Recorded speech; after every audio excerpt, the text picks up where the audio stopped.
Assalamualaikum warahmatullahi wabarakatuh. Selamat datang tangan Nyai. Apa kabar?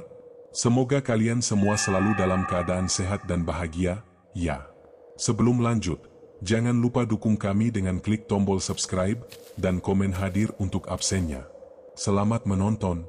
Angin sore berhembus perlahan, menggerakkan hamparan padi yang mulai menguning. Aris berdiri di atas pematang, memandang lurus ke arah cakrawala. Setelah bertahun-tahun merantau, aroma tanah basah dan hijaunya sawah terasa asing namun juga begitu familiar di sanubarinya. Ia pulang, bukan sebagai tamu, melainkan sebagai pewaris tunggal dari sebidang tanah yang kini menjadi satu-satunya kenangan nyata dari mendiang ayahnya. Tanah itu, sekitar 1 hektar luasnya, terletak di jantung desa terpencil tempat ia dilahirkan. Sejak sang ayah meninggal setahun lalu, tanah ini kosong. Paman dan bibinya menyarankan untuk segera menjualnya, mengingat Aris sudah punya kehidupan mapan di kota. Namun, ada dorongan tak terlihat yang membuatnya menolak saran itu.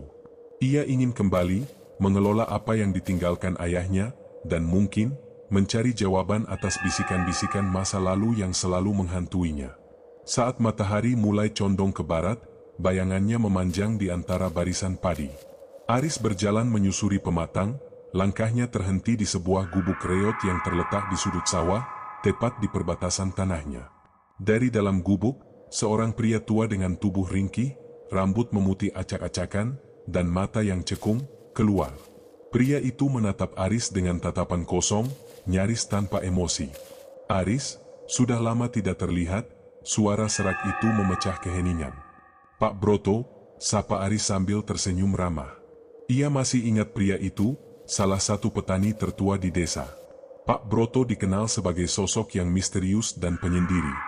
Warga desa menjauhinya, bukan karena takut, melainkan karena ada semacam aura gelap yang mengelilingi dirinya. "Kamu mau mengurus sawah ini?" tanya Pak Broto, tatapannya beralih dari Aris ke hamparan tanah milik ayahnya. Aris mengangguk. "Iya, Pak. Rencananya mau saya tanam padi lagi. Omong-omong, sawah Bapak bagus sekali. Apa Bapak mau menjual tanah yang ini?" "Saya mau menyatukan dengan tanah ayah saya," tawar Aris, sambil menunjuk petak sawah yang bersebelahan dengan miliknya. Seketika, tatapan kosong Pak Broto berubah menjadi nyala api amarah yang dingin. Wajahnya yang keriput menegang. "Jangan pernah sebut soal itu. Tanah ini tidak akan pernah saya jual. Jangan pernah. Jangan coba-coba mengganggu tanah ini," hardiknya dengan nada yang begitu dingin hingga membuat bulu kuduk Aris berdiri. Aris terkejut. Ia tidak menyangka reaksinya akan seburuk itu. "Maaf, Pak. Saya tidak bermaksud." "Pergi. Jangan ganggu saya." Pak Broto membalikkan badan dan masuk kembali ke dalam gubuk, membanting pintu dengan kasar. Aris berdiri terpaku, memandang gubuk reot itu. Ada sesuatu yang sangat salah di sini. Aura ketegangan yang aneh terasa begitu kuat, seolah sawah itu menyimpan rahasia kelam yang tak terungkap. Malam itu, Aris duduk di teras rumah peninggalan ayahnya, memandangi sawah yang gelap. Hawa dingin yang menusuk tulang membuatnya bergidik. Sesekali, ia mencium aroma melati yang begitu kuat, namun ia tak tahu dari mana asalnya. Bisikan samar-samar seolah melayang di udara, menyebut namanya, membuatnya gelisah. Ia mencoba mengabaikannya, namun suara Pak Broto yang dipenuhi amarah terus terngiang di telinganya. Aris tahu, ini bukan sekadar urusan jual beli tanah. Ada sesuatu yang lebih dalam, sesuatu yang menakutkan, yang baru saja ia sentuh. Dan ia baru saja membuka pintu menuju kengerian. Keesokan harinya, Aris menyempatkan diri mengobrol dengan beberapa tetangga. Ia mencoba bertanya tentang Pak Broto dengan hati-hati. Awalnya, para tetangga enggan bicara, tapi setelah Aris terus mendesak, mereka mulai membuka suara. "Jangan dekat-dekat dengan Pak Broto, Nak Aris. Dia itu orangnya aneh. Ilmu hitamnya kuat," bisik seorang ibu parubaya sambil memindai sekeliling, memastikan tidak ada yang mendengarnya. Seorang bapak tua yang lain menambahkan, "Dulu, dia pernah bersumpah akan membalas dendam kepada siapapun yang mengganggu tanahnya. Bertahun-tahun lalu, ada orang dari kota yang mencoba menipunya untuk mendapatkan tanahnya, tapi orang itu berakhir tragis. Anehnya, tanah itu subur, tapi tidak ada satupun yang berani menyentuhnya, bahkan untuk sekadar memetik buah-buahan di sana. Kisah-kisah itu membuat Aris penasaran sekaligus gelisah. Ia tidak percaya tahayul, tapi ada sesuatu yang janggal dari semua cerita yang ia dengar. Siang harinya, ia mulai membersihkan sawah. Ia ingin segera memulai penanaman. Sambil bekerja, ia melihat pagar bambu yang memisahkan tanahnya dengan tanah Pak Broto terlihat rapuh. Aris berpikir untuk memperbaikinya, namun ia tanpa sengaja menginjak dan merobohkan pagar itu. Sebagian pagar itu jatuh ke arah sawah Pak Broto. Sebuah getaran tak nyaman menjalar di sekujur tubuhnya. Ia buru-buru memindahkan pagar yang roboh itu, namun ia merasa seperti ada sepasang mata yang mengawasinya. Ia menoleh, namun tidak ada siapapun. Perasaannya saja, pikirnya. Ia kembali fokus pada pekerjaannya. Malam harinya, saat bulan mulai naik dan langit berubah menjadi jingga keunguan, Aris berdiri di teras rumahnya. Ia sedang menikmati secangkir kopi panas ketika pandangannya terpaku pada sebuah sosok di tengah sawah Pak Broto. Sosok itu adalah Pak Broto sendiri. Pria tua itu berdiri tegak, membelakangi Aris. Pakaiannya lusuh, rambutnya yang memutih tampak seperti sarang laba-laba di bawah cahaya rembulan. Ia melafalkan sesuatu, suaranya sangat lirih, hampir tidak terdengar, namun Aris bisa merasakan getaran aneh dari mantra-mantra yang diucapkan. Ia tidak tahu apa yang sedang terjadi, tapi ia bisa melihat gerakan tangan Pak Broto yang aneh, seolah-olah sedang menabur sesuatu. Matanya yang cekung menatap tajam ke arah sawah Aris, dipenuhi kebencian yang begitu mendalam. Aris merasakan hawa dingin yang jauh lebih menusuk daripada angin malam. Aroma melati yang kemarin ia cium kembali tercium, namun kali ini jauh lebih kuat. Itu bukan aroma wangi, melainkan aroma yang memuakkan dan menyesakkan. Ia mencoba berteriak, "Pak Broto," namun suaranya tercekat. Lidahnya keluh. Sosok itu tidak menoleh, terus melanjutkan ritualnya. Ketakutan merayap di setiap inci kulit Aris. Malam itu, ia tidak bisa tidur nyenyak. Ia terus memikirkan tatapan mata Pak Broto, mantra-mantra yang ia ucapkan, dan kebencian yang terpancar begitu kuat dari aura pria tua itu. Aris sadar, ia tidak hanya merusak pagar, ia telah menyentuh sesuatu yang sangat pribadi bagi Pak Broto, dan kini, ia telah menjadi target dari sebuah dendam yang diwariskan dari kegelapan. Pagi setelah menyaksikan ritual Pak Broto, Aris tidak bisa tidur. Setiap kali ia memejamkan mata, bayangan sosok ringkih itu melafalkan mantra-mantra di tengah sawah kembali muncul. Hawa dingin yang ia rasakan di teras rumah masih menempel, seolah merasuk hingga ke tulang. Bisikan-bisikan samar yang kemarin ia dengar kini terasa lebih dekat, lebih jelas, seolah seseorang berbisik tepat di samping telinganya. Aris mencoba mengabaikan kegelisahan itu.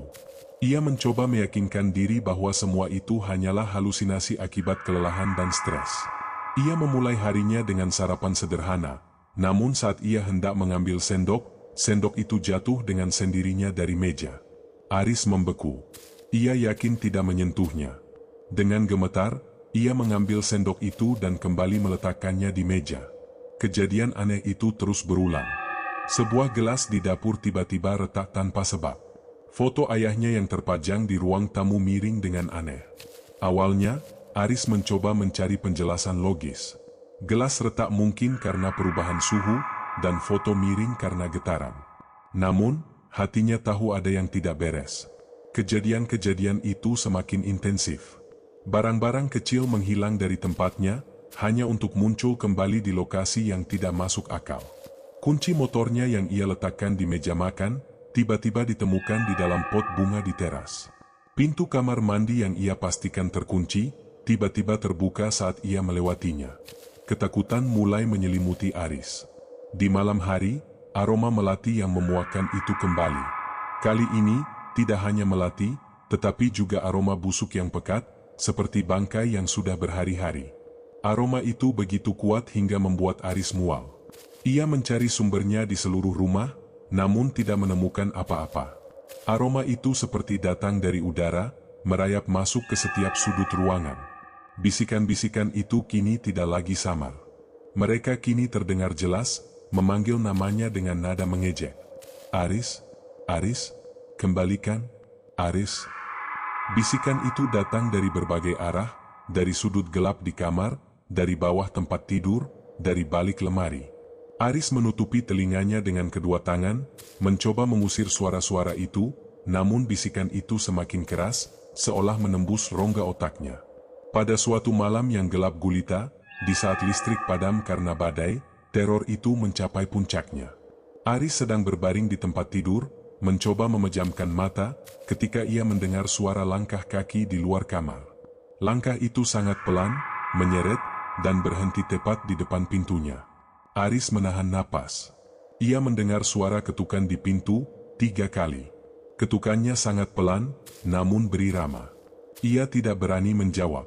Ia mencoba meyakinkan diri bahwa itu hanya halusinasi. Namun, ketukan itu tidak berhenti.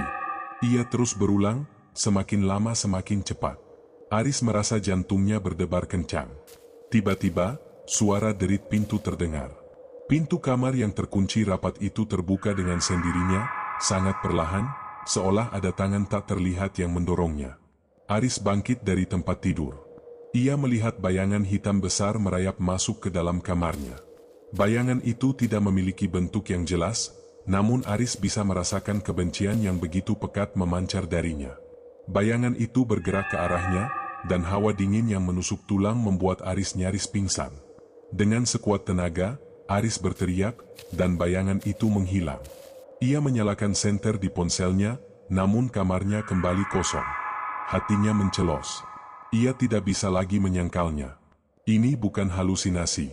Ini nyata.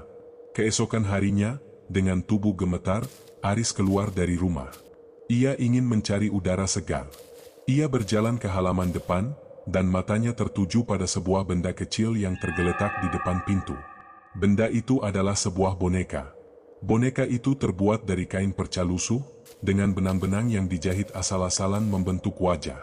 Boneka itu tidak memiliki ekspresi, namun matanya yang terbuat dari kancing hitam terlihat kosong dan menakutkan. Yang lebih mengerikan, boneka itu ditusuk oleh 7 jarum. Jarum-jarum itu menancap di dada, perut, dan kepala boneka, seolah disengaja untuk menimbulkan rasa sakit. Aris mengambil boneka itu dengan ujung kakinya, mencoba tidak menyentuhnya. Ia merasakan gelombang energi negatif yang begitu kuat memancar dari benda itu. Aroma melati yang memuakkan dan aroma busuk yang pekat kini tidak hanya tercium, melainkan menyelimuti dirinya.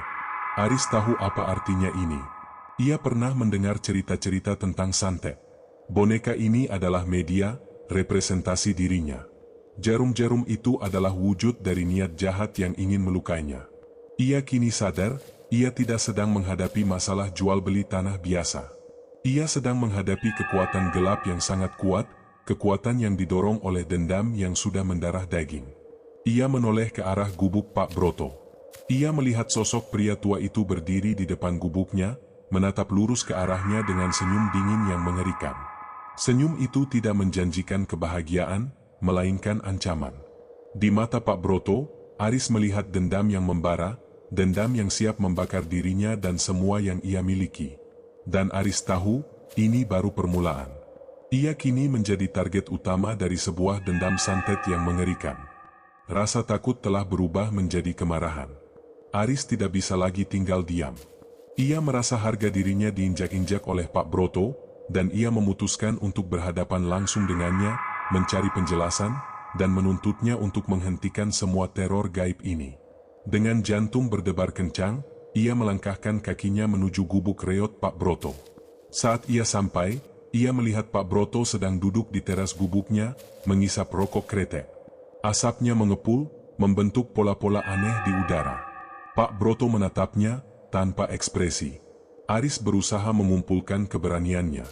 "Pak Broto, kita perlu bicara," kata Aris dengan suara tegas. "Apa maksud semua ini? Kenapa Bapak meneror saya? Apa salah saya?"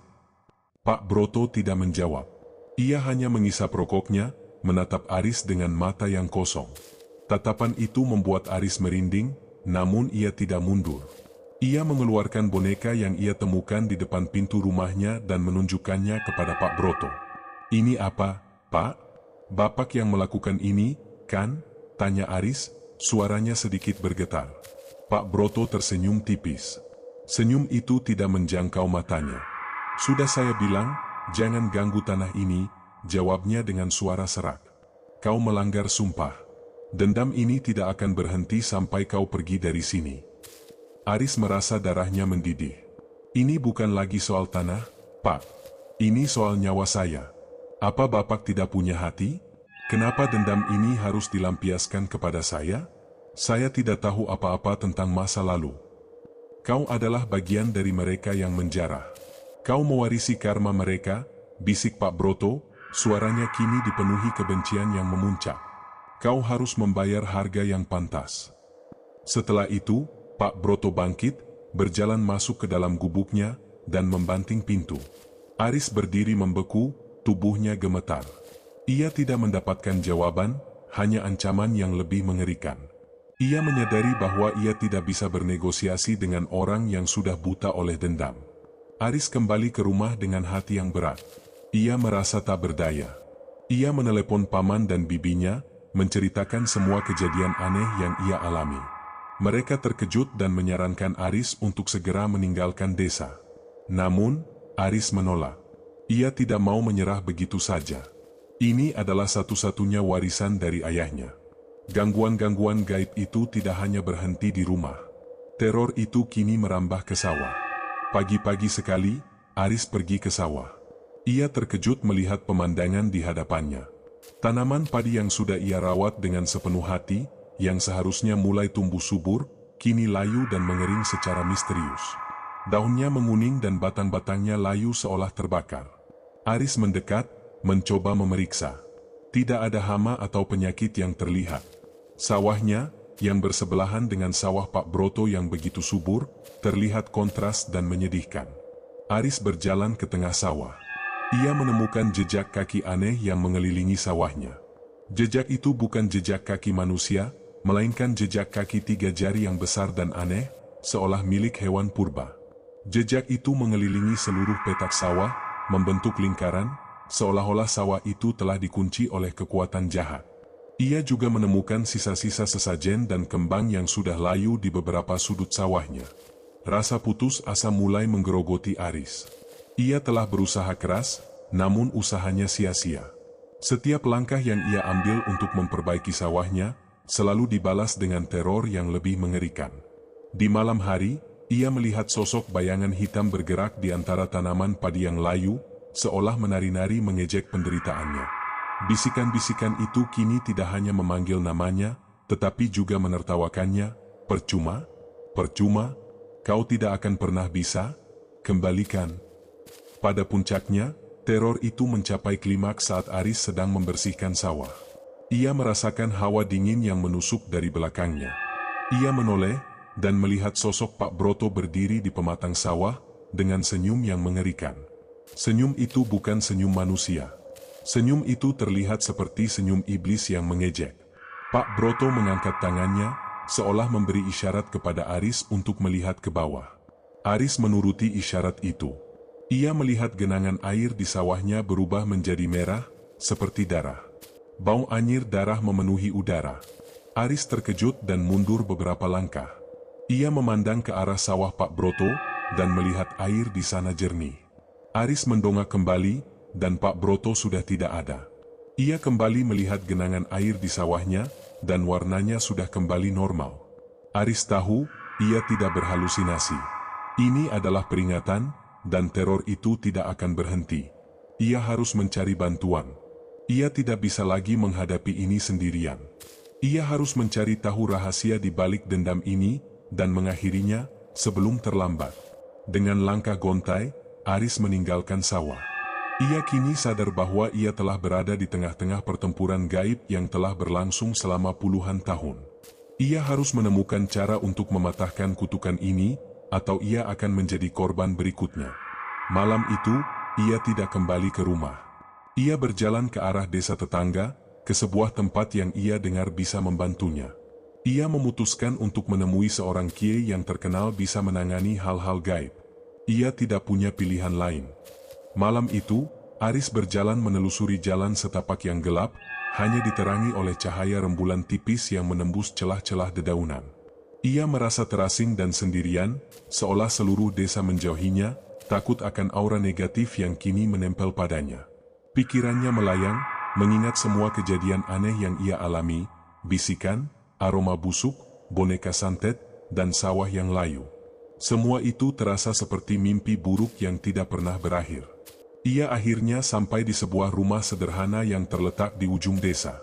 Rumah itu memiliki aura yang berbeda, bukan dingin dan menakutkan, melainkan tenang dan damai, seolah-olah seluruh kegelapan di luar sana tidak bisa menembusnya. Seorang pria tua dengan janggut putih dan sorban yang rapi menyambutnya di depan pintu. Kid Hasan, namanya, dikenal sebagai sosok yang bijaksana dan memiliki kemampuan spiritual yang tinggi. Ia menatap Aris dengan tatapan yang dalam, seolah mampu membaca semua penderitaan yang Aris alami. Tanpa perlu Aris berkata, Kiai Hasan sudah tahu apa yang membawanya kemari. "Masuklah, nak. Duduk dan tenangkan dirimu," ujar Kiai Hasan dengan suara lembut. "Saya sudah menunggu kedatanganmu." Aris terkejut. "Menunggu saya, Kiai?"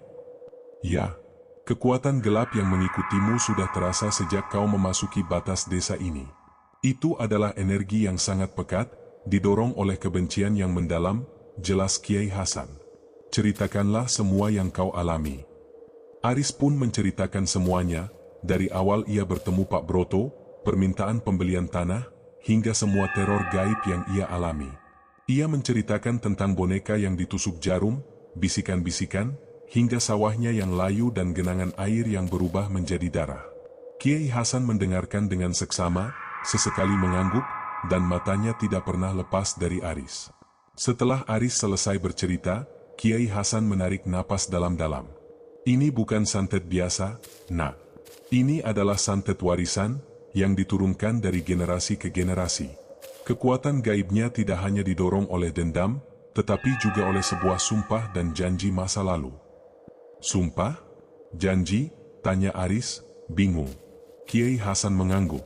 "Ya, dulu, puluhan tahun yang lalu, tanah yang kini kau warisi itu adalah milik seorang wanita tua yang sangat dihormati di desa ini. Namanya Mbah Siti. Ia adalah seorang ahli pengobatan tradisional dan juga seorang spiritualis yang disegani. Sementara itu, tanah Pak Broto yang kini ia kuasai, adalah milik leluhurnya yang juga seorang dukun santet. Mereka berdua bersaing, bukan hanya untuk tanah, melainkan untuk pengaruh di desa ini. Mbah Siti menggunakan ilmunya untuk kebaikan, sementara leluhur Pak Broto menggunakan ilmunya untuk menguasai desa." "Lalu apa hubungannya dengan ayah saya?" tanya Aris. "Ayahmu adalah murid Mbah Siti. Ia mewarisi sebagian ilmunya, termasuk ilmu untuk menahan kekuatan jahat dari leluhur Pak Broto. Namun, ia tidak hanya mewarisi ilmu, ia juga mewarisi dendam.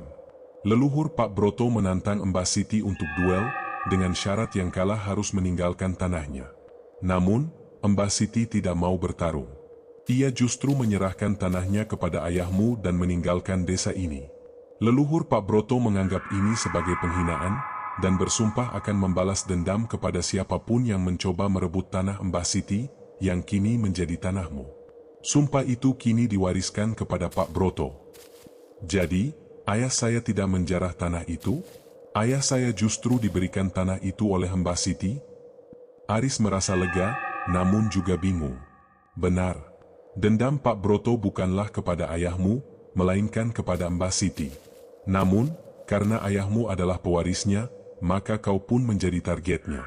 Santet yang Pak Broto kirimkan adalah santet khusus, yang hanya bisa bekerja di atas tanahmu. Itulah sebabnya sawahmu layu dan airnya berubah menjadi darah. Ia ingin kau menyerah dan pergi, sehingga ia bisa menguasai seluruh tanah itu, mengakhiri dendam leluhurnya, jelas Kiai Hasan. "Tapi, Kiai, apa yang harus saya lakukan?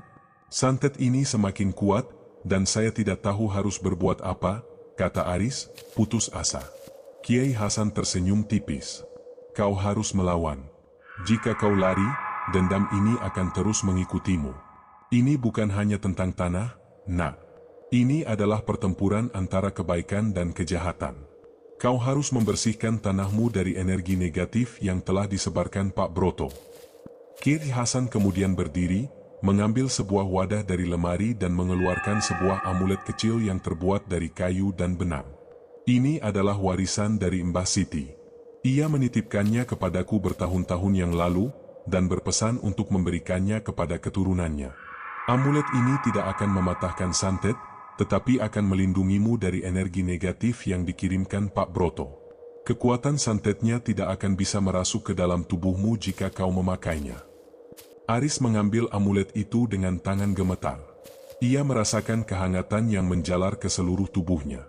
Apa yang harus saya lakukan sekarang, Kiai? Kembalilah ke sawahmu. Lakukanlah sebuah ritual pembersihan. Malam ini adalah malam Jumat Kliwon, saat energi gaib mencapai puncaknya. Jika kau berani, kau harus menghadapi Pak Broto di sawahmu, di tempat di mana ia melakukan ritualnya. Kau harus mematahkan kutukan ini di tempat di mana ia dimulai, ujar Kiai Hasan. Aris menelan ludah. Ia merasa takut, namun kata-kata Kiai Hasan memberinya keberanian. Ia tidak lagi merasa sendiri. Ia kini tahu ia berada di pihak yang benar, dan ia memiliki sebuah tujuan. Malam itu, dengan amulet di lehernya, Aris kembali ke sawahnya. Hawa dingin yang ia rasakan sebelumnya kini tidak terlalu menusuk. Aroma melati dan busuk kini tidak tercium. Ia berdiri di pematang sawah, dan melihat gubuk Pak Broto, yang kini terlihat lebih gelap dan menakutkan dari sebelumnya. Ia melihat bayangan Pak Broto di dalam gubuk, melafalkan mantra-mantra. Aris tahu, ini adalah kesempatan terakhirnya. Jika ia gagal, ia akan selamanya menjadi korban dendam santet ini. Ia menarik napas dalam-dalam, mengumpulkan semua keberaniannya. Ia tidak akan lari. Ia akan menghadapi ketakutannya, dan ia akan melawan. Ia kini sudah tidak takut lagi. Ia kini dipenuhi oleh kemarahan dan tekad. Ia akan mematahkan kutukan ini, ia akan membersihkan tanah ayahnya, dan ia akan mengakhiri dendam santet yang telah menguasai hidupnya. Pertempuran sesungguhnya baru saja dimulai. Malam Jumat Kliwon datang, menyelimuti desa dengan kegelapan yang pekat. Hawa dingin menusuk, jauh lebih dalam dari biasanya, seolah alam sendiri menahan napas menyaksikan pertempuran yang akan terjadi. Aris, dengan jantung berdebar kencang namun penuh tekad, berdiri di tengah sawahnya. Amulet dari Kiai Hasan terasa hangat di dadanya, seperti perisai tak kasat mata yang memberikan ketenangan di tengah badai. Ia membawa sebuah wadah berisi air yang telah didoakan oleh Kiai, dan seutas benang putih yang ia genggam erat. Di seberang pematang, gubuk Pak Broto tampak seperti lubang hitam di tengah kegelapan. Dari dalamnya, cahaya merah samar-samar berkedip-kedip, diiringi bisikan-bisikan aneh yang terdengar seperti gumaman 1000 orang. Aroma melati yang memuakkan dan bau busuk yang pekat kini tidak lagi datang dan pergi, melainkan menyelimuti seluruh area sawah, seolah udara itu sendiri telah terkontaminasi oleh energi jahat. Aris mengambil napas dalam-dalam, mencoba mengabaikan rasa mual yang menyerangnya. Ia memulai ritual pembersihan seperti yang diajarkan Kiai Hasan. Dengan tangan gemetar, ia mulai menaburkan air suci ke sekeliling sawahnya. Setiap tetes air yang jatuh ke tanah seolah mendesis, seperti menyentuh api. Bisikan-bisikan dari gubuk Pak Broto semakin keras dan marah. Aris merasakan gelombang energi dingin yang menabrak tubuhnya, namun amulet di dadanya seolah menjadi benteng yang kokoh, menahan serangan-serangan itu. Ketika Aris sampai di sudut sawahnya, ia melihat sepasang mata merah menyala di antara tanaman padi yang layu. Sosok bayangan hitam yang ia lihat sebelumnya kini terlihat jelas, bergerak cepat di sekelilingnya. Sosok itu tidak memiliki wajah, hanya sepasang mata merah yang memancarkan kebencian. Bayangan-bayangan itu mulai mendekat, seolah ingin menerkamnya. Aris mengabaikan rasa takutnya, terus melangkah, terus menaburkan air suci, dan melafalkan doa-doa dalam hati. Tiba-tiba, suara tawa serak yang mengerikan memecah keheningan. Pak Broto keluar dari gubuknya, berdiri di pematang sawah, dengan kedua tangan terangkat ke langit. Matanya yang cekung kini menyala merah, seperti api neraka yang membara. Wajahnya yang keriput terlihat seperti topeng iblis. Ia melafalkan mantra-mantra dengan suara yang keras, seolah ingin menghancurkan Aris dengan kata-kata. Bodoh, kau pikir dengan air kotor dan doa-doa picisan, kau bisa melawan dendam yang sudah berusia puluhan tahun? Teriaknya, suaranya menggelegar di udara. Kutukan ini tidak akan pernah patah. Aku akan menghancurkanmu, seperti aku menghancurkan orang-orang lain yang mencoba mengganggu tanah ini. Pak Broto menggerakkan tangannya, dan sekejap, angin kencang berhembus, menerbangkan debu dan potongan-potongan padi yang layu ke arah Aris. Aris mencoba bertahan, namun angin itu begitu kuat hingga ia hampir terjatuh. Ia merasakan jarum-jarum tak kasat mata menancap di tubuhnya, menusuk kulitnya, namun amulet itu mencegahnya menembus ke dalam. Ia tahu ini adalah serangan dari boneka santet yang ia temukan. "Kau harus pergi. Kembalikan tanah ini kepadaku," teriak Pak Broto lagi. Aris akhirnya menjawab, "Ini bukan tentang tanah, Pak Broto. Ini tentang dendam yang tidak berkesudahan. Ayah saya tidak menjarah tanah ini. Mbah Siti memberikannya kepadanya. Kenapa Bapak terus-terusan menyiksa diri Bapak sendiri dengan kebencian ini? Kenapa Bapak tidak bisa melepaskannya?" Kata-kata Aris seolah menampar wajah Pak Broto. Wajahnya menegam, dan matanya semakin menyala. "Kau tidak tahu apa-apa. Kau tidak tahu betapa menderitanya leluhurku. Mbah Siti telah merampas segalanya dari kami. Pengaruh, kekuasaan, dan kehormatan. Ia telah mempermalukan kami. Dan kau mewarisi aib itu," teriaknya, suaranya penuh kepahitan. Aris merasakan getaran di dadanya. Ia tidak tahu apakah itu dari amulet atau dari kekuatan Pak Broto yang begitu kuat. Ia tahu, ia harus melakukan sesuatu. Ia mengingat perkataan Kiai Hasan, "Lawanlah kebencian dengan keikhlasan."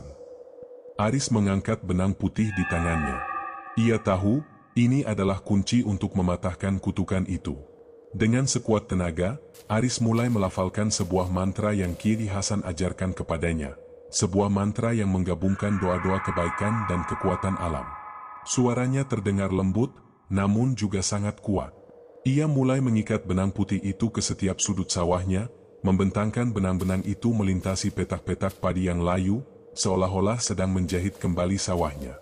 Setiap kali ia mengikat benang, Aris merasakan energi negatif yang menyelimuti sawahnya seolah ditarik keluar. Bisikan-bisikan gaib itu melengking, suara tawa serak itu berubah menjadi jeritan.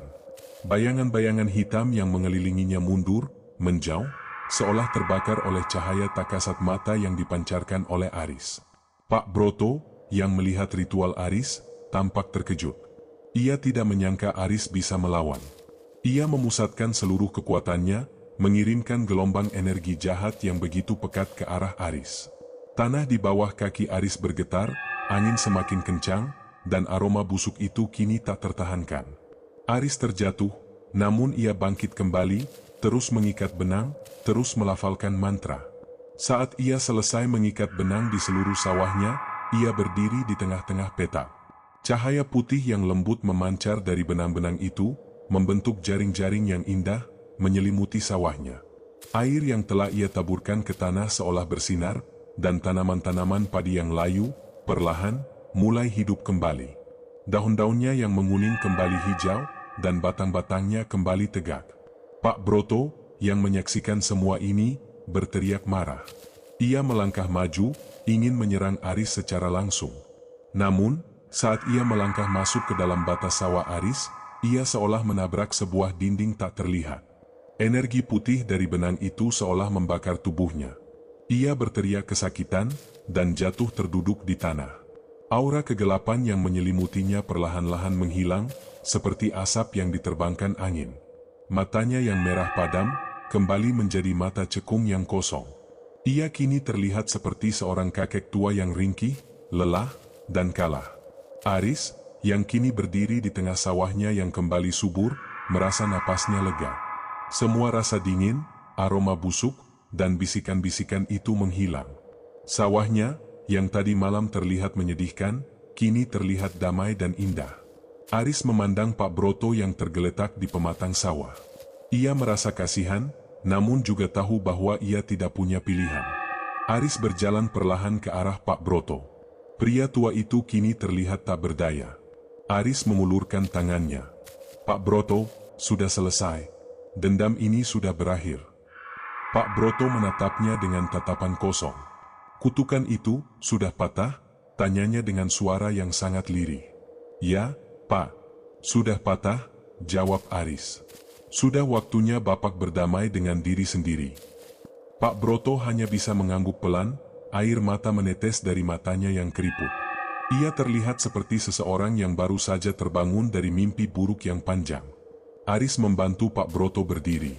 Ia tahu, jalan Pak Broto untuk berdamai dengan masa lalu masih panjang, namun setidaknya, ia tidak akan lagi dikuasai oleh dendam. Aris berdiri di pematang sawah, memandangi petak-petak padi yang kini kembali hijau dan subur. Ia merasa sangat lelah, namun juga sangat bahagia. Ia telah melawan. Ia telah memenangkan pertempuran melawan kegelapan. Ia telah melindungi warisan ayahnya, dan yang lebih penting, ia telah membersihkan sawah dari kutukan yang sudah berusia puluhan tahun. Ia tidak lagi menjadi korban. Ia kini adalah seorang penjaga. Ia tahu, mulai besok, ia bisa menanam benih padi dengan tenang, tanpa rasa takut. Ia telah menemukan makna sejati dari warisan ayahnya, bukan hanya sebidang tanah, melainkan sebuah tanggung jawab untuk menjaga kebaikan di tengah-tengah kegelapan. Ia kini siap untuk memulai babak baru dalam hidupnya. Fajar menyingsing, memecah kegelapan malam.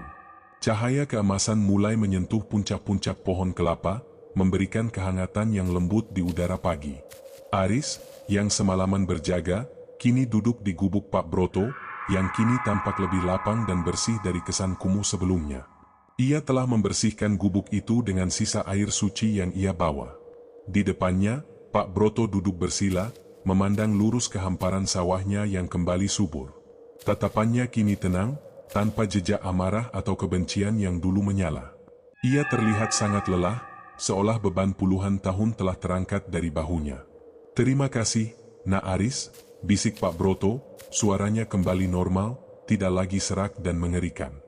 "Kau telah membebaskan aku dan mematahkan kutukan yang mengikat keluargaku." Aris mengangguk.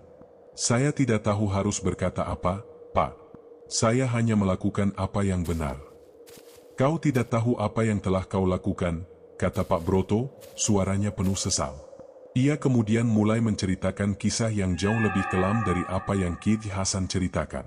Kisah tentang leluhurnya dan asal-usul dendam itu. "Leluhurku, yang kau dengar sebagai dukun santet, sebenarnya hanyalah seorang petani miskin. Ia ingin sawahnya subur seperti sawah Mbah Siti. Ia iri. Ia melakukan ritual-ritual aneh, bukan untuk menyantet, melainkan untuk meminta pertolongan. Sayangnya, ia memanggil makhluk yang salah. Ia memanggil jin ifrit, Nak Aris.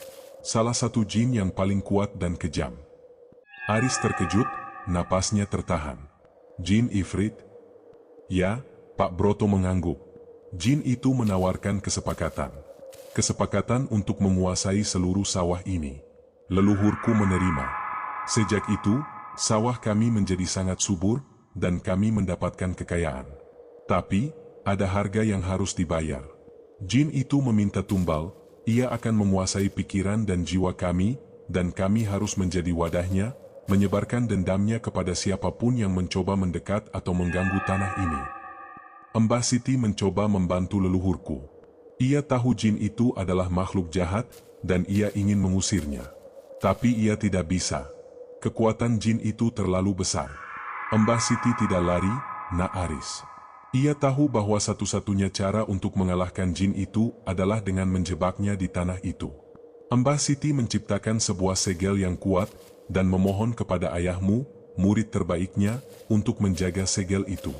Ia memberikan tanahnya kepada ayahmu, bukan karena kalah, melainkan karena ia mempercayainya. Ayahmu, selama hidupnya, menjaga tanah itu. Sumpah Pak Broto itu bukanlah sumpahnya, melainkan perjanjian dengan jin itu. Jin itu menyatu dengan Pak Broto, membuat dia menjadi penjaganya.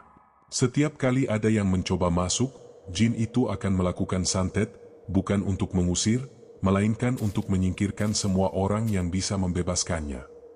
Aris kini mengerti segalanya.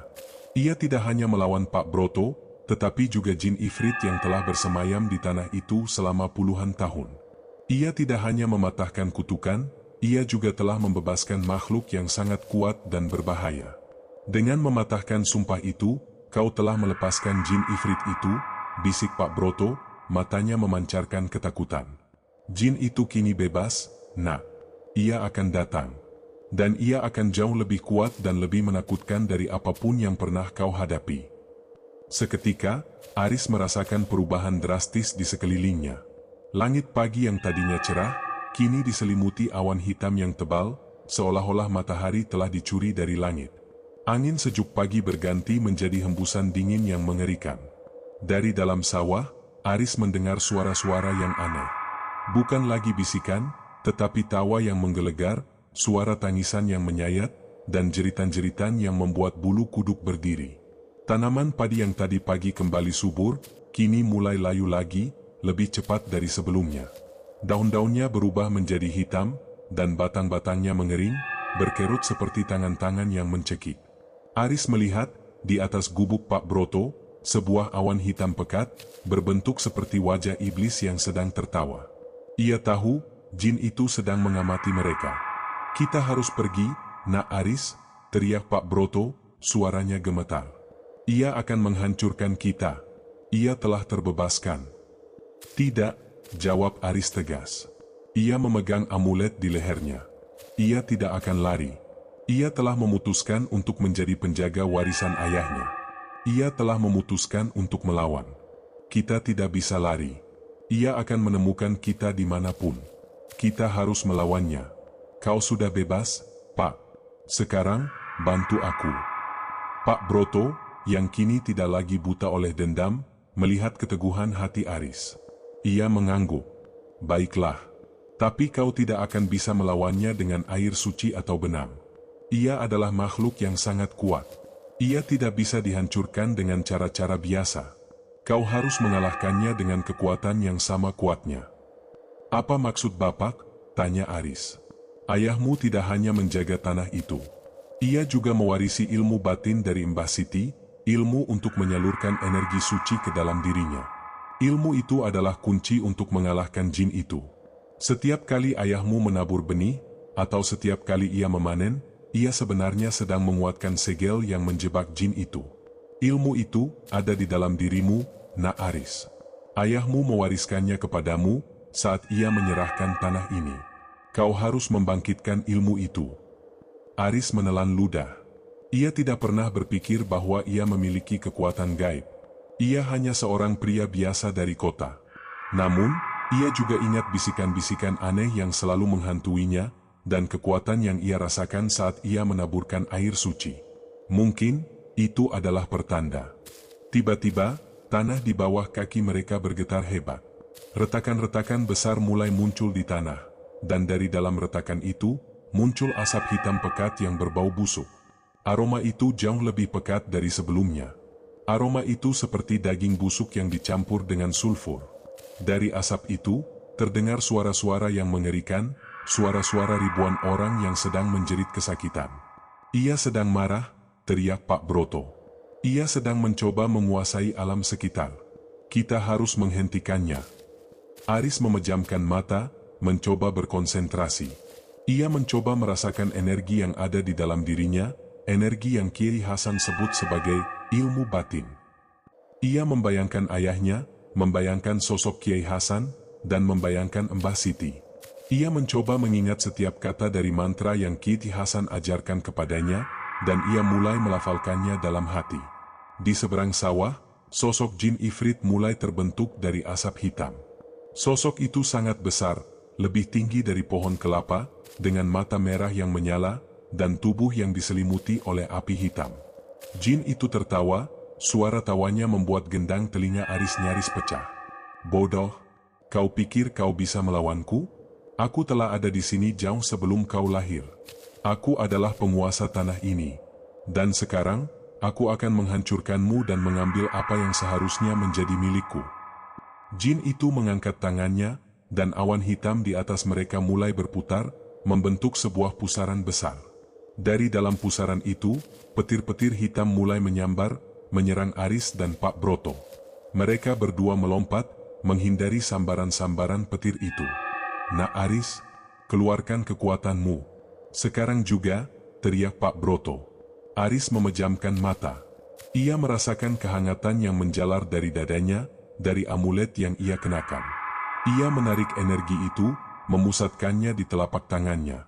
Perlahan, sebuah cahaya putih yang lembut mulai terbentuk. Cahaya itu semakin lama semakin terang, dan Aris merasakan kekuatannya semakin membesar. Ia tahu, ini adalah kekuatan yang ia butuhkan. Ini adalah warisan yang sesungguhnya. Ia membuka matanya, dan menatap lurus ke arah Jin Ifrit.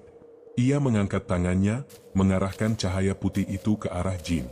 Cahaya itu membentuk sebuah bola energi yang sangat terang, yang melesat dengan kecepatan tinggi ke arah Jin itu.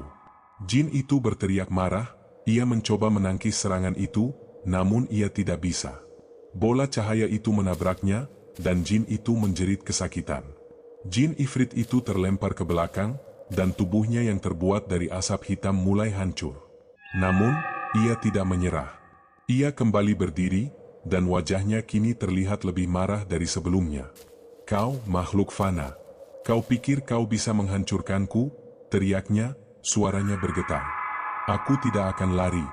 Aku akan menghancurkanmu." Jin itu melangkah maju, dan tanah di bawahnya hancur. Aris tahu, pertempuran yang sebenarnya baru saja dimulai. Ia telah membangkitkan kekuatannya, namun ia tahu bahwa ia belum menguasainya. Ia dan Pak Broto harus bekerja sama untuk mengalahkan Jin ini, atau mereka akan selamanya menjadi korban dari dendam santet yang jauh lebih mengerikan. Mereka berdua kini berdiri di tengah-tengah sawah yang kembali layu. Dinding-dinding api hitam mengelilingi mereka, dan di tengah-tengah api itu, Jin Ifrit tertawa, menunggu. Aris memegang amuletnya, dan Pak Broto berdiri di sampingnya. Mereka berdua siap untuk bertempur, menghadapi pertempuran terakhir. Pertempuran itu dimulai dengan keheningan yang mencekam, seolah alam sendiri menahan napas.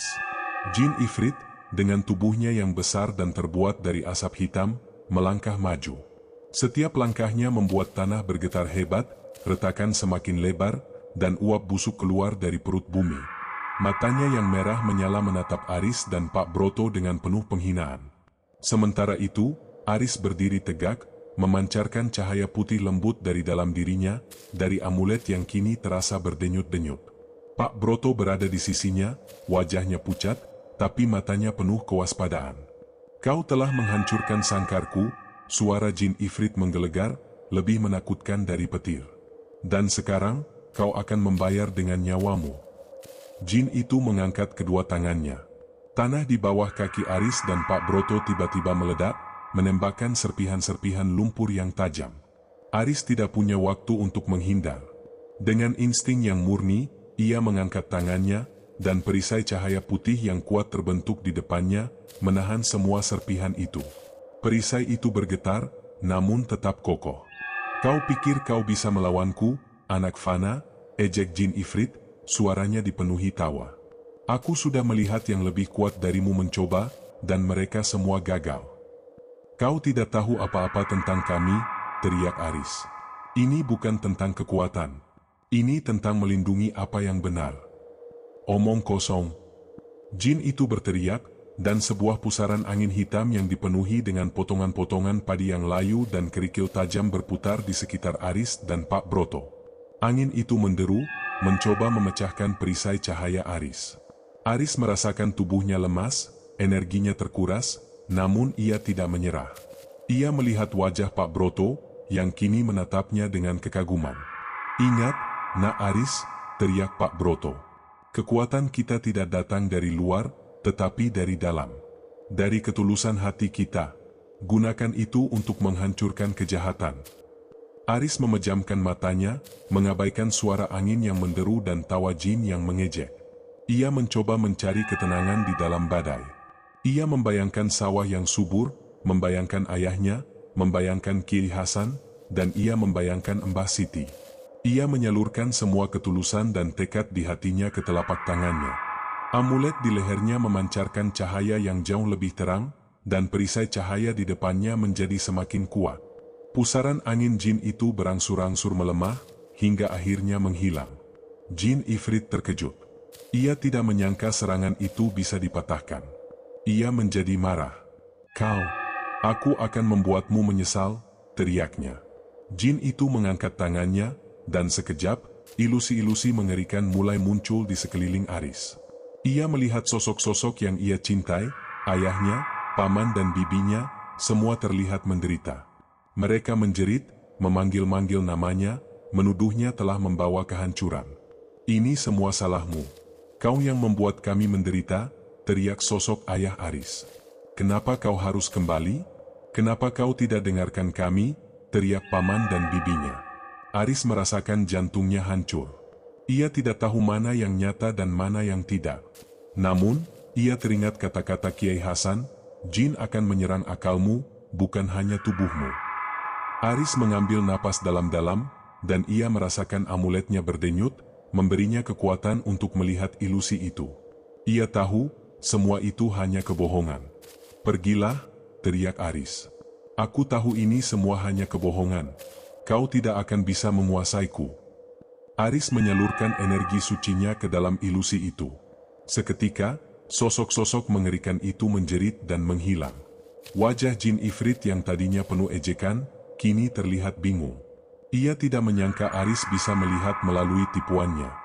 "Kau telah membuatku marah," teriak Jin itu. Ia tidak lagi menggunakan ilusi atau tipuan. Ia mengumpulkan seluruh kekuatannya, dan sebuah bola api hitam besar mulai terbentuk di telapak tangannya. Bola api itu berbau busuk, dan suaranya seperti bisikan ribuan roh yang sedang menjerit. "Ini adalah akhirmu." Pak Broto, yang menyaksikan semua ini, tahu bahwa ini adalah serangan terakhir dari jin itu. Ia mengangguk pada Aris. "Sekarang, Nak Aris, kau harus menguasai ilmu itu. Kau harus menjadi penjaga tanah ini. Lawanlah dia dengan kekuatanmu yang sesungguhnya." Aris mengangguk. Ia tahu, ia tidak punya pilihan. Ia memejamkan mata, dan ia menarik napas dalam-dalam. Ia merasakan energinya berputar, mengalir melalui nadinya, dan memenuhi seluruh tubuhnya. Ia merasakan kekuatannya tumbuh, melampaui batas yang ia tahu. Ia tidak lagi merasakan ketakutan. Ia kini dipenuhi oleh kekuatan yang tak terlukiskan. Ia membuka matanya, dan matanya kini memancarkan cahaya putih yang lembut. Dengan tangan yang terangkat, ia mengumpulkan seluruh energinya, dan sebuah bola energi yang jauh lebih besar dan lebih terang dari sebelumnya mulai terbentuk di telapak tangannya. Bola energi itu bersinar, memancarkan cahaya yang begitu indah, yang mengalahkan kegelapan di sekeliling mereka. Jin Ifrit melempar bola api hitamnya ke arah Aris. Aris tidak gentar. Ia melemparkan bola energi putihnya ke arah jin itu. Kedua kekuatan itu bertabrakan di tengah-tengah sawah, menciptakan ledakan cahaya yang luar biasa. Suara ledakan itu terdengar hingga ke desa. Penduduk desa, yang melihat langit yang gelap, kini melihat cahaya putih yang terang, dan mereka tahu bahwa sesuatu yang luar biasa sedang terjadi.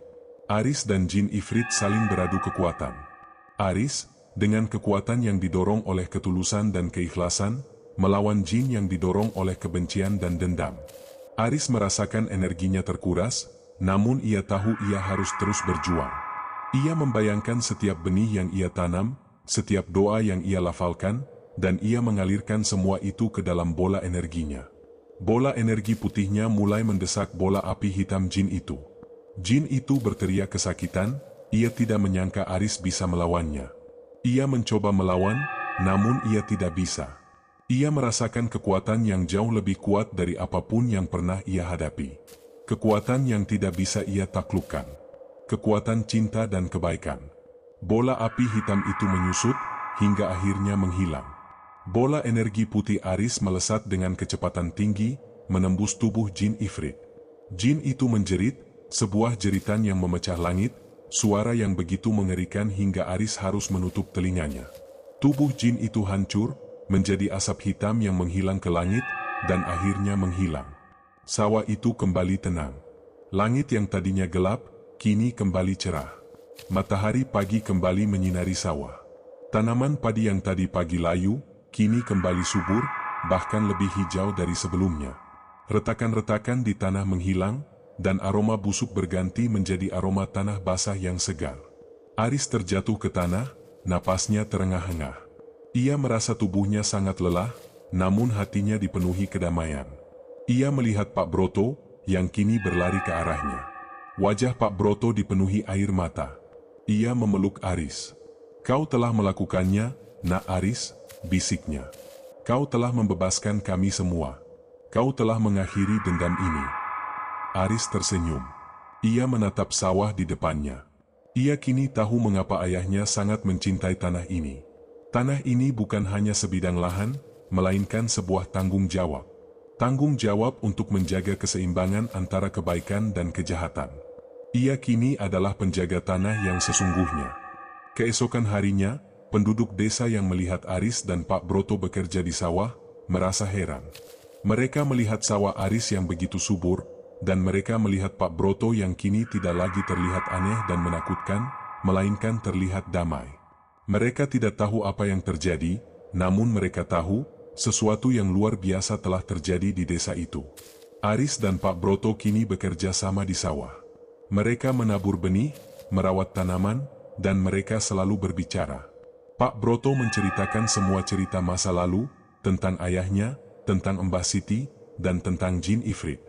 Aris mendengarkan, dan ia kini tahu bahwa ia tidak hanya mewarisi tanah, tetapi juga sebuah kisah, sebuah tanggung jawab, dan sebuah kekuatan. Ia tidak lagi takut. Ia tidak lagi merasa sendirian. Ia tahu, ia adalah bagian dari sebuah warisan yang lebih besar dari yang ia tahu. Ia adalah penjaga, dan ia siap untuk menjaga tanah ini, dan siap untuk menjaga desa ini, dari segala bentuk kejahatan, selamanya. Aris memandang matahari terbenam. Sawahnya terlihat indah, memancarkan cahaya keemasan. Ia kini sadar, ia tidak lagi seorang pria kota. Ia adalah seorang penjaga. Ia telah menemukan makna sejati dari warisannya, dan ia telah menemukan rumahnya, di antara hamparan padi yang kini kembali subur. Matahari telah naik tinggi, memancarkan kehangatan yang lembut ke atas hamparan sawah. Seolah mencuci bersih setiap jejak kegelapan dari pertempuran semalam. Aris duduk bersila di pematang sawahnya, memejamkan mata, merasakan sinar mentari menyentuh wajahnya. Napasnya teratur, detak jantungnya kembali normal. Ia tidak lagi merasakan lelah, tetapi justru merasakan energi baru yang mengalir, bukan dari luar, melainkan dari dalam dirinya. Di sampingnya, Pak Broto duduk diam, mengamati.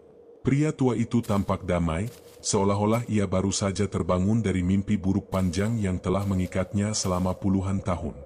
Ia terlihat jauh lebih muda, tidak lagi ringkih, dan matanya kini memancarkan cahaya kebijaksanaan yang lembut, bukan lagi api kebencian. Kau telah melakukan lebih dari sekadar mengalahkan jin itu, Nak Aris, bisik Pak Broto, suaranya jernih dan penuh kekaguman. Kau telah membersihkan jiwaku, dan membebaskan tanah ini dari kutukan yang sudah mengakar. Kekuatanmu, sungguh luar biasa. Mbah Siti pasti bangga.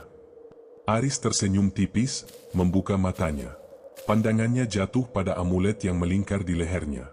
Ia kini merasakan amulet itu bukan hanya sebagai perisai, melainkan sebagai bagian dari dirinya, sebuah simpul yang mengikatnya pada takdirnya sebagai penjaga. Saya tidak tahu, Pak Broto. Saya hanya melakukan apa yang harus saya lakukan. Tidak, kau tidak hanya melakukan apa yang harus dilakukan, sanggah Pak Broto. Kau melakukannya dengan ketulusan yang murni. Itulah yang membuat kekuatanmu mampu mengalahkan jin itu. Ia adalah makhluk yang didorong oleh dendam, oleh kebencian. Ia tidak bisa memahami ketulusan. Itulah kelemahannya. Sejenak, keheningan menyelimuti mereka berdua. Angin sejuk berhembus, menggerakkan daun-daun padi yang kini kembali hijau dan kokoh. Aroma tanah basah dan kesegaran alamiah kini mendominasi, mengusir jauh bau busuk dan melati yang memuakkan yang dulu selalu menghantuinya. Aris merasa seperti ia telah pulang ke rumah yang sesungguhnya. Namun, kedamaian itu tidak berlangsung lama. Sebuah firasat buruk merayap di benak Aris. Firasat itu tidak datang dari luar, melainkan dari dalam dirinya sendiri, sebuah bisikan dingin yang terasa seperti racun. Ia merasakan bahwa jin itu tidak benar-benar lenyap. Ia hanya bersembunyi. Pak Broto, Aris memulai, suaranya sedikit tegang. Apa benar-benar jin itu telah hancur? Pak Broto tidak menjawab segera. Matanya kembali menatap jauh ke cakrawala, ke arah gunung yang diselimuti kabut tipis. Seorang ifrit tidak bisa dihancurkan, Nak Aris. Mereka hanyalah energi, kekuatan yang tidak memiliki wujud fisik. Ia hanya bisa disegel, diusir, atau dilumpuhkan. Kau telah melumpuhkannya, memecah segel yang mengikatnya pada tanah ini. Tapi, ia masih ada. Ia masih bersembunyi di suatu tempat, menunggu. Ia tidak akan pernah melupakan penghinaan yang kau berikan kepadanya. Dendamnya kini lebih pribadi, lebih dalam dari dendam leluhurku. Lalu apa yang harus kita lakukan? Tanya Aris, kegelisahan kembali muncul. Kita harus menemukan sumbernya, jawab Pak Broto. Jin itu tidak bisa muncul begitu saja. Ia membutuhkan media, wadah untuk bersemayam. Dulu, ia menjadikan leluhurku sebagai wadah, lalu aku. Tapi sekarang, ia tidak memiliki wadah. Ia lemah, tapi berbahaya. Kita harus membersihkan semua media yang mungkin ia gunakan untuk kembali. Media apa? Apapun yang terkontaminasi oleh energi santetnya, jelas Pak Broto. Tanah, benda-benda, dan yang paling penting, orang-orang. Terornya tidak akan lagi datang secara langsung, nak. Ia akan datang secara halus. Ia akan mengganggu pikiranmu, mengganggu orang-orang di sekelilingmu, dan membuat mereka menjadi musuhmu. Ia akan memecah belah kita, dan saat kita lemah, ia akan kembali dengan kekuatan penuh. Kata-kata Pak Broto membuat Aris merinding. Perang yang ia bayangkan telah usai, ternyata hanyalah sebuah pertempuran kecil yang baru saja dimulai.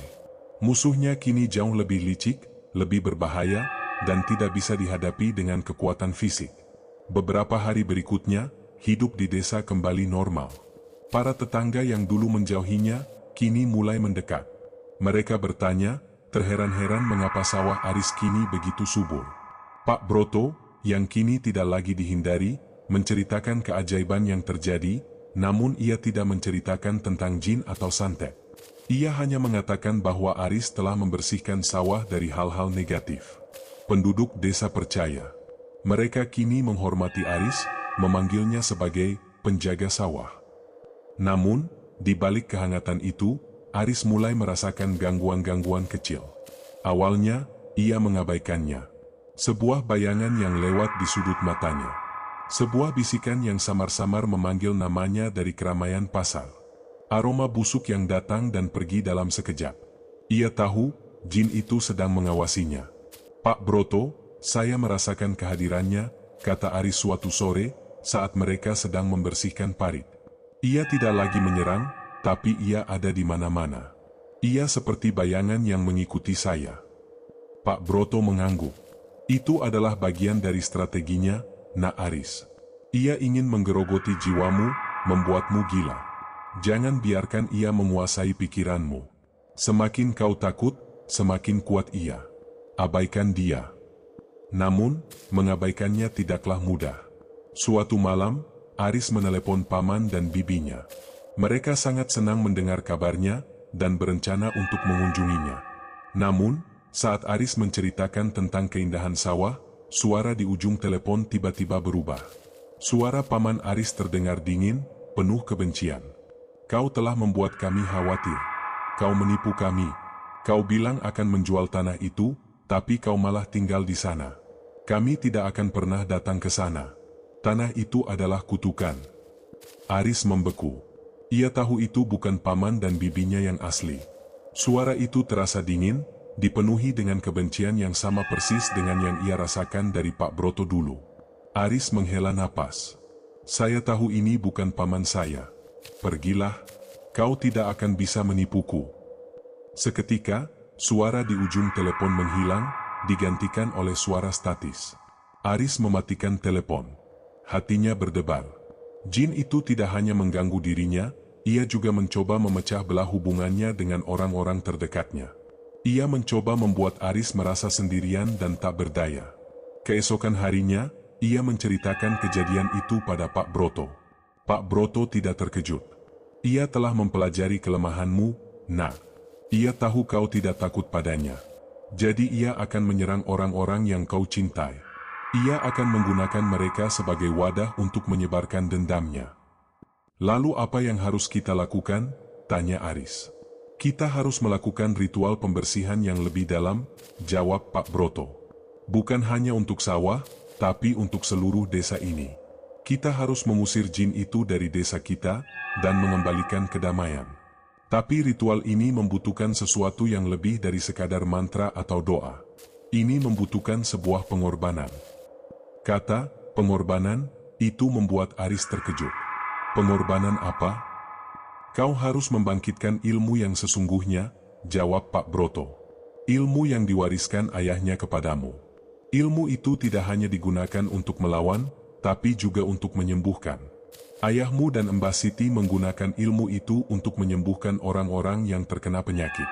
Kau harus menyalurkan kekuatan itu ke dalam dirimu, dan menggunakan dirimu sebagai wadah untuk menyembuhkan desa ini.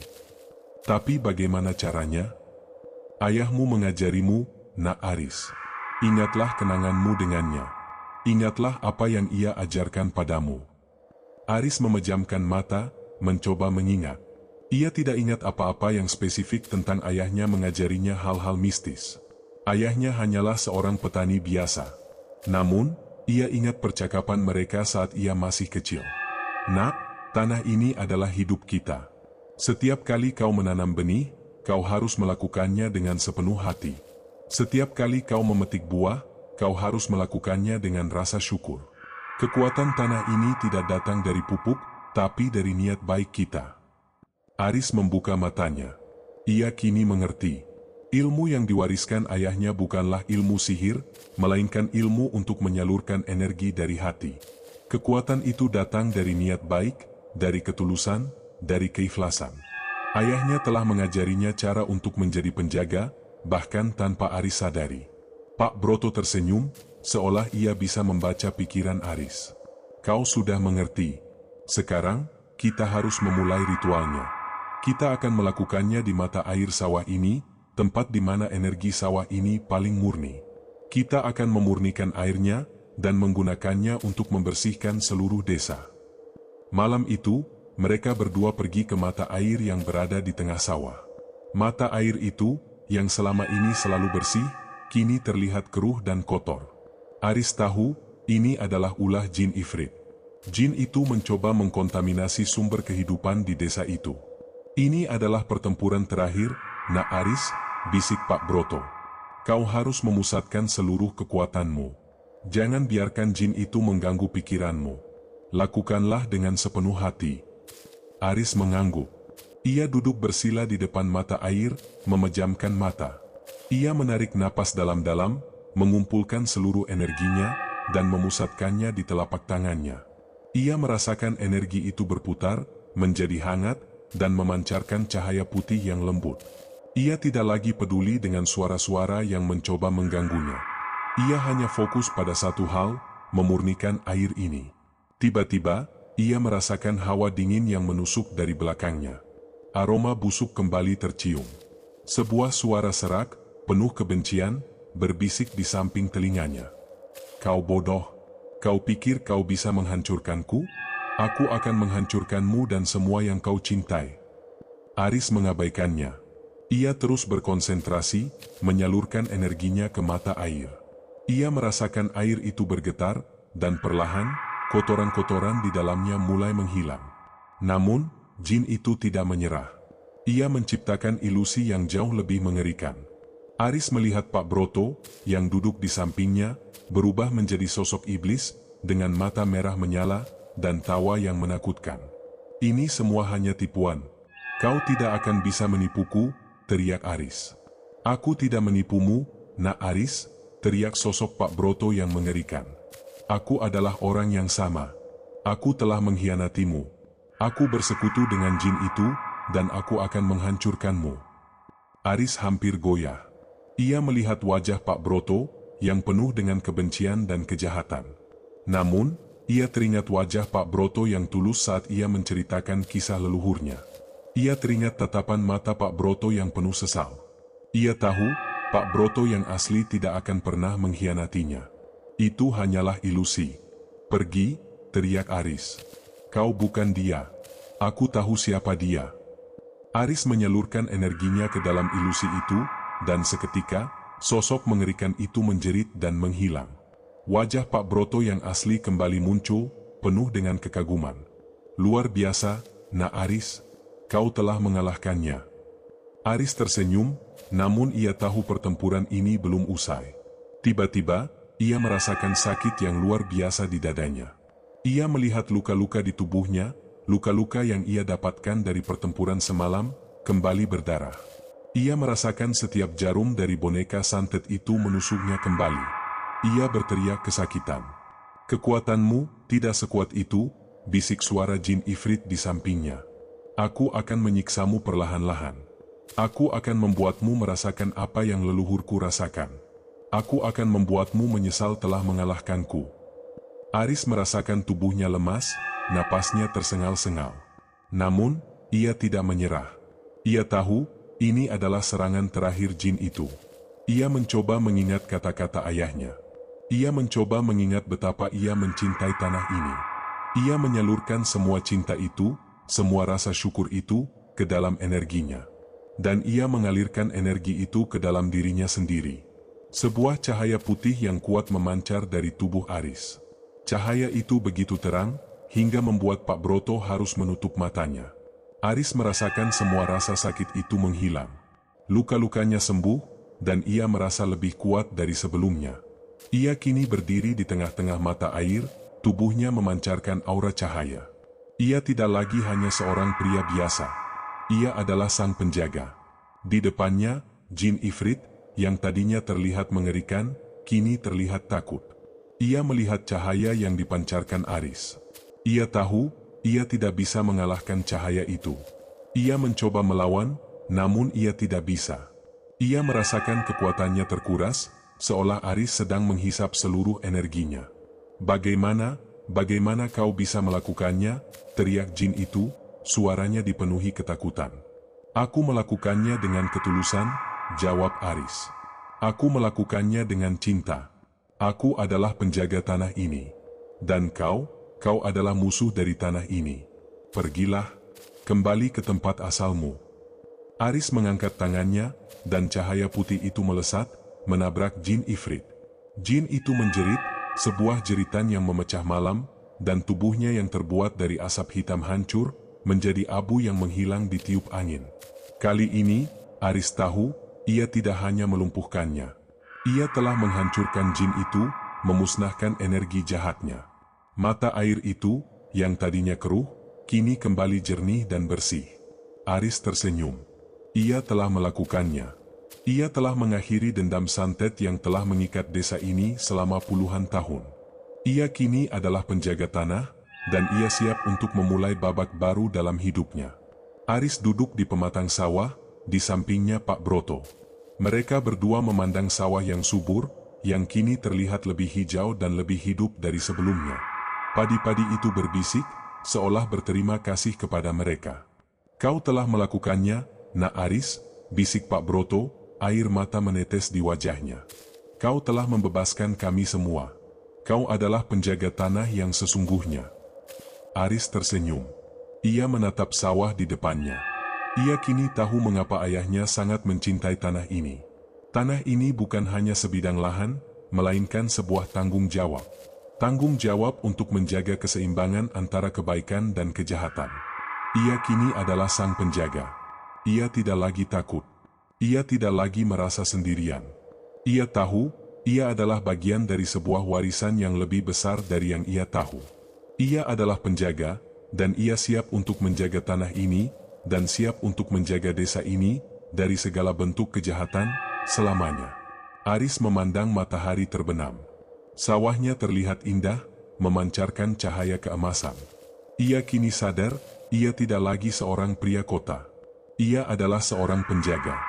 Ia telah menemukan makna sejati dari warisannya, dan ia telah menemukan rumahnya, di antara hamparan padi yang kini kembali subur. Setelah pertempuran itu, desa kembali damai. Tidak ada lagi teror gaib, tidak ada lagi bisikan yang menakutkan, dan tidak ada lagi aroma busuk yang mengganggu. Namun, Aris tahu, perjalanannya sebagai penjaga tanah baru saja dimulai. Ia kini memiliki tanggung jawab yang lebih besar. Suatu malam, Aris duduk di teras rumahnya, memandangi sawah yang gelap. Di sampingnya, Pak Broto duduk diam. Aris tidak lagi merasakan hawa dingin yang menakutkan, melainkan hawa sejuk yang menenangkan. Amulet di lehernya terasa hangat, seolah memberikan ketenangan. "Pak Broto," kata Aris.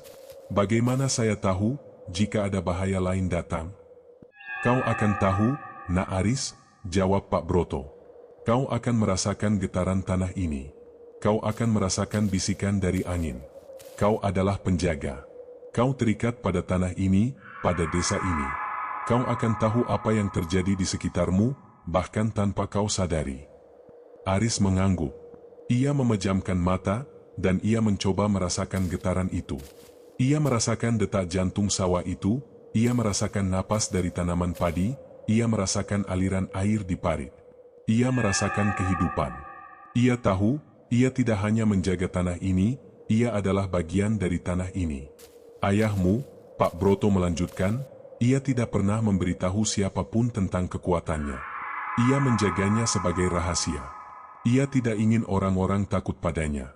Ia hanya ingin menjadi seorang petani biasa. Tapi ia juga tahu, suatu saat nanti, kekuatan itu akan dibutuhkan. Apakah saya harus menyembunyikan kekuatan ini juga? Tanya Aris. Itu adalah pilihanmu, jawab Pak Broto. Kau bisa menyembunyikannya, atau kau bisa menggunakannya untuk membantu orang lain. Tapi ingatlah, Nak Aris, kekuatan yang besar datang dengan tanggung jawab yang besar. Jangan pernah menyalahgunakannya. Gunakanlah untuk kebaikan. Aris mengangguk. Ia tahu, ia akan membuat pilihan yang benar. Ia tidak akan menyembunyikan kekuatannya. Ia akan menggunakannya untuk membantu orang lain. Ia akan menjadi seperti ayahnya, seorang penjaga yang bijaksana. Tiba-tiba, ia merasakan getaran di tangannya.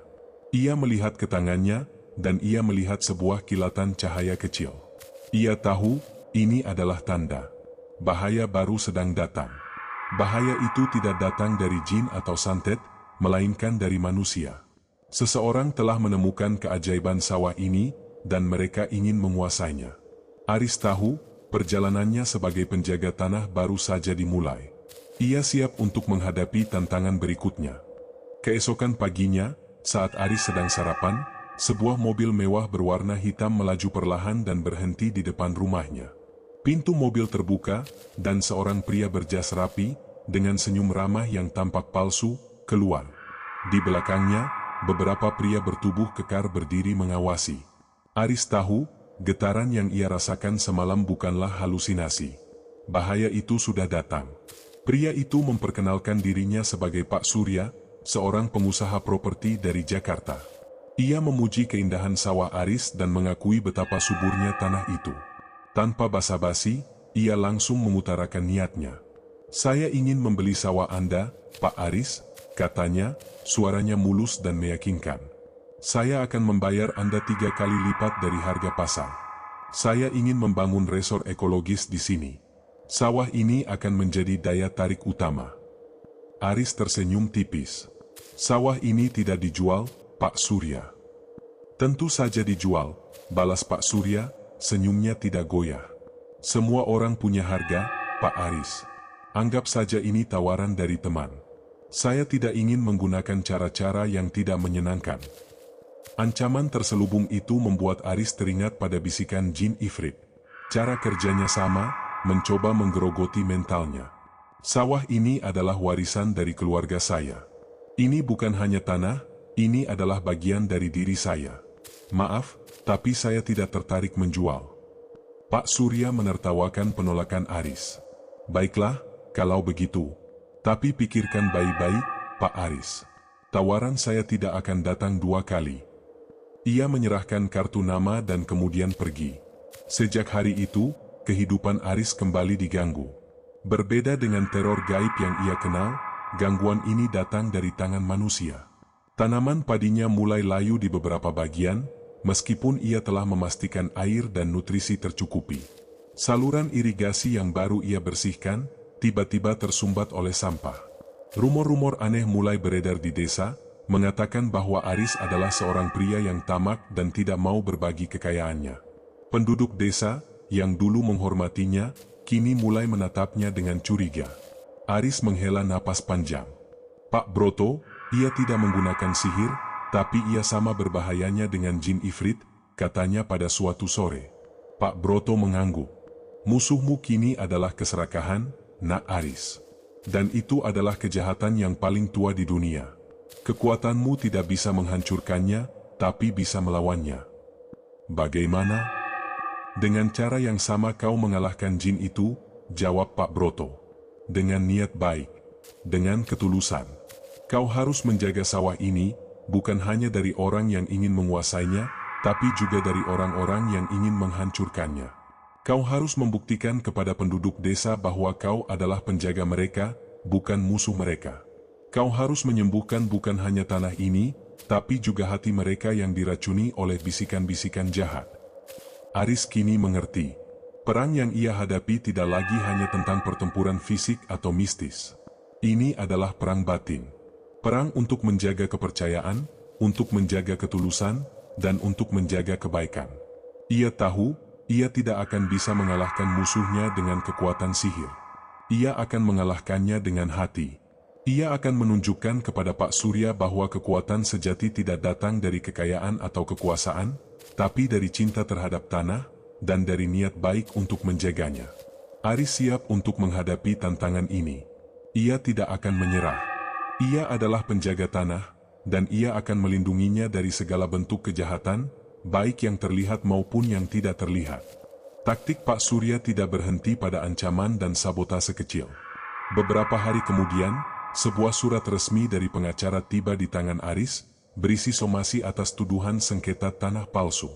Surat itu mengklaim bahwa sawah Aris sebenarnya milik seorang mantan pemilik yang sudah lama meninggal, dan Pak Surya telah membeli hak warisnya dari jauh. Aris tahu itu adalah kebohongan, tetapi ia juga tahu bahwa di mata hukum, tanpa bukti kuat, ia akan kalah. Ia mengunjungi kantor kelurahan dan kepala desa, namun mereka tampak enggan membantu. Mata mereka terlihat gelisah, seolah mereka telah menerima ancaman atau suap. Mereka telah meracuni pikiran orang-orang di sekitarmu, Nak Aris, kata Pak Broto saat melihat wajah frustrasi Aris. Mereka telah menggunakan senjata paling berbahaya dari manusia, uang dan ketakutan. Lalu apa yang harus saya lakukan, Pak Broto? Saya tidak bisa melawan uang. Saya tidak punya bukti apa-apa. Aris menghela napas, putus asa. Kau punya sesuatu yang lebih berharga dari uang, Nak. Kau punya ketulusan dan cinta pada tanah ini. Kau harus tunjukkan pada mereka. Jangan lawan mereka dengan cara mereka. Lawan mereka dengan caramu. Malam itu, Aris duduk di depan sawah, memandangi tanaman padinya yang layu.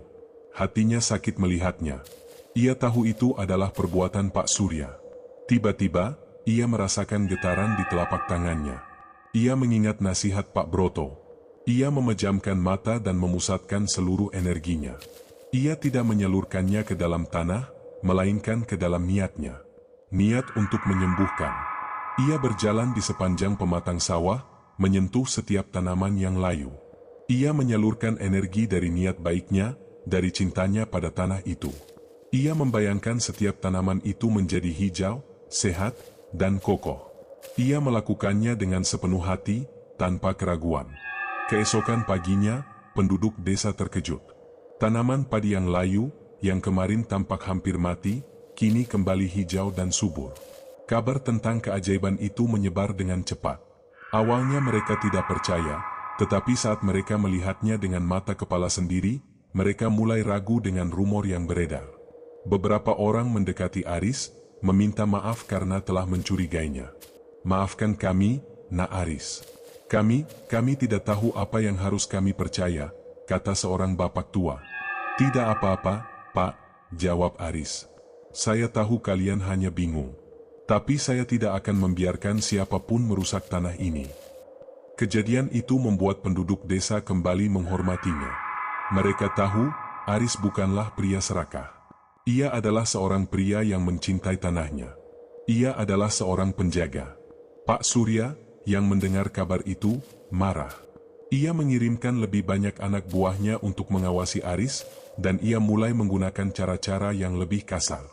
Ia menyabotase irigasi desa, membuat air kotor mengalir ke sawah-sawah lain, menyebabkan tanaman layu dan mati. Ia ingin Aris, dan penduduk desa lainnya, menyadari bahwa ia tidak bisa dikalahkan. Namun, Aris, dengan bantuan Pak Broto, melawan dengan cara yang tak terduga. Ia menggunakan kekuatannya untuk membersihkan air, dan ia meminta penduduk desa untuk membantu. Dengan niat baik, mereka semua membersihkan saluran irigasi. Dengan kekuatan yang tidak terlihat, Aris menyembuhkan tanaman-tanaman itu. Ia menunjukkan kepada penduduk desa bahwa mereka tidak sendirian. Mereka memiliki seorang penjaga. Mereka memiliki seorang pemimpin. Aris tahu, pertempuran ini masih jauh dari selesai. Pak Surya tidak akan menyerah. Namun, kini Aris tidak sendirian. Ia memiliki penduduk desa di sisinya. Ia memiliki kekuatan yang tidak bisa dibeli dengan uang, dan ia memiliki keyakinan bahwa kebaikan akan selalu menang atas kejahatan. Ia kini siap untuk menghadapi tantangan berikutnya. Taktik Pak Surya semakin brutal. Suatu malam, sekelompok preman yang disewanya datang, tidak hanya menyabotase, tetapi juga merusak tanaman padi Aris dengan sengaja. Mereka menendang, menginjak, dan merobohkan tanaman hingga hancur. Aris, yang melihat itu dari kejauhan, merasakan kemarahan yang luar biasa. Kekuatan di dalam dirinya bergejolak, mendesak untuk keluar dan menghukum para perusak itu. Namun, ia teringat kata-kata Pak Broto, lawan mereka dengan caramu. Ia mengepalkan tangannya, menahan amarah, dan membiarkan mereka pergi. Keesokan harinya, pemandangan sawahnya yang hancur membuat hati Aris sakit. Bukan hanya sawahnya yang rusak, tetapi semangatnya juga. Ia merasa kalah. Ia merasa, ketulusan dan niat baik tidak akan bisa melawan kejahatan yang begitu keji. Ia duduk di tanah, putus asa. Tiba-tiba, ia merasakan sebuah sentuhan di bahunya. Itu Pak Broto. Di belakangnya, berdiri seluruh penduduk desa. Mereka membawa cangkul, sabit, dan benih padi. Tidak ada kata-kata. Tidak ada pertanyaan. Mereka hanya tersenyum, dan mulai membersihkan sawah Aris. Ibu-ibu, bapak-bapak, bahkan anak-anak, semua bekerja sama. Mereka membersihkan puing-puing, memperbaiki saluran irigasi, dan menanam benih baru. Aris melihat mereka. Air mata menetes di wajahnya. Ia kini mengerti. Kekuatan sejatinya bukanlah untuk melawan, melainkan untuk menginspirasi. Kekuatannya adalah hati penduduk desa. Pak Surya mungkin bisa menghancurkan sawahnya, tetapi ia tidak akan bisa menghancurkan semangat dan persatuan mereka. Aris bangkit. Ia bergabung dengan mereka, bekerja lebih keras dari siapapun. Ia menggunakan kekuatannya secara halus, menyalurkan energi penyembuhan ke dalam benih-benih baru, ke dalam air, dan ke dalam tanah itu sendiri. Ia tidak lagi melakukan sihir, tetapi ia menyalurkan niat baiknya, dan niat baik itu menjadi sebuah kekuatan yang tidak terlihat. Pada hari itu, keajaiban yang lebih besar terjadi. Benih padi yang baru mereka tanam tumbuh dengan cepat. Dalam beberapa hari, sawah Aris kembali hijau dan subur, bahkan lebih subur dari sebelumnya. Kabar tentang keajaiban ini menyebar, tidak hanya di desa itu, tetapi juga di desa-desa lain. Pak Surya, yang mendengar kabar itu, datang sendiri ke sawah Aris. Ia tidak datang dengan preman, melainkan dengan wajah pucat dan mata ketakutan. Ia melihat sawah Aris yang subur. Ia melihat penduduk desa yang kini berdiri di belakang Aris, tidak lagi dengan kecurigaan, tetapi dengan keyakinan. Pak Surya tahu, ia telah kalah. Ia tidak bisa melawan kekuatan yang begitu murni. Ia tidak bisa melawan hati penduduk desa. "Kau, bagaimana kau bisa melakukannya?" bisik Pak Surya, suaranya gemetar. "Kau tidak punya apa-apa. Kau tidak punya uang. Kau tidak punya kekuasaan." "Saya punya sesuatu yang lebih berharga dari uang dan kekuasaan, Pak Surya," jawab Aris, suaranya tenang. "Saya punya tanah ini. Saya punya penduduk desa ini. Saya punya niat baik." Pak Surya terdiam. Ia melihat Aris, yang kini memancarkan aura yang berbeda. Ia melihat Pak Broto, yang kini tersenyum. Ia melihat penduduk desa, yang menatapnya dengan pandangan penuh kemenangan.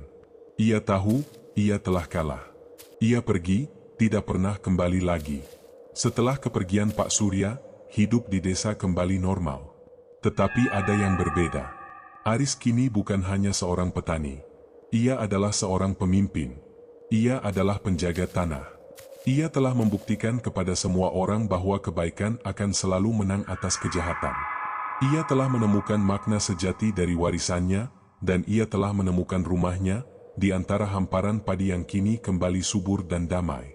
Pak Surya, yang selama ini terbiasa mendapatkan segalanya dengan uang dan kekuasaan, tidak bisa menerima kekalahannya.